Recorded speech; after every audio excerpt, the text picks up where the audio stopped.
Msaada wa kisheria wa Mama Samia umevuka nje ya mipaka ya Jamhuri ya Muungano wa Tanzania. Umevuka nje ya bara la Afrika. Umekwenda dunia nzima. Katika mkutano tuliofanya Geneva, ilikuwa ndio gumzo la mkutano huo.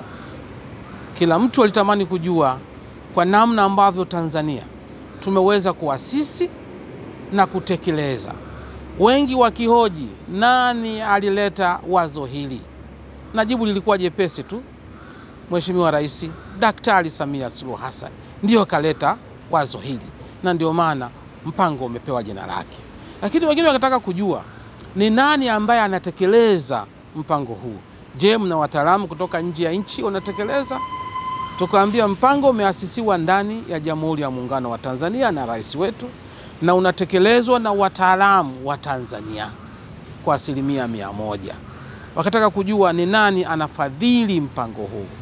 Tukasema mfadhili mkubwa ni wananchi wenyewe wa Tanzania kupitia kodi zao ndio zinafadhili. Sasa hili likawa gumzo, na wenzetu wa Jumuiya ya Madola wakasema hili ni jambo zuri sana. Walisema tunajua limeasisiwa Tanzania.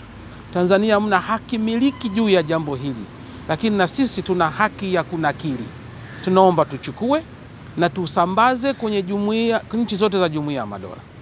Hivi sasa Mama Samia Legal Aid Campaign, mpango wa msaada wa kisheria wa Mama Samia, unakwenda kusambazwa katika nchi za Jumuiya ya Madola.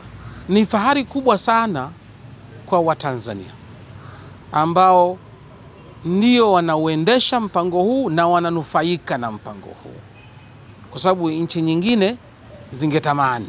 Ni fahari kubwa sana kwa Wizara ya Katiba na Sheria ambayo mimi nimepata bahati ya kuiongoza kwa kuendesha vizuri mpango huu kiasi kwamba unaongelewa duniani kote. Ni fahari kubwa sana kwa Mheshimiwa Rais, kwa nchi yake na yeye mwenyewe kuendesha mpango huu vizuri kabisa.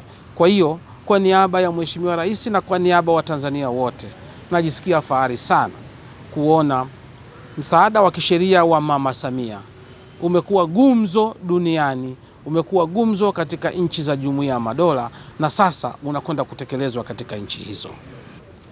Wanasheria wote walioko katika Jamhuri ya Muungano wa Tanzania, mawakili wa kujitegemea kupitia Tanganyika Law Society na Zanzibar Law Society, wajue kwamba Mama Samia Legal Aid Campaign inatuletea heshima kubwa sana wanasheria wa kufanya utatuzi wa migogoro katika jamii kwa njia mbadala. Utatuzi huo unatupa heshima wanasheria kwamba tunatekeleza wajibu wetu katika jamii na tunahakikisha jamii inakuwa na haki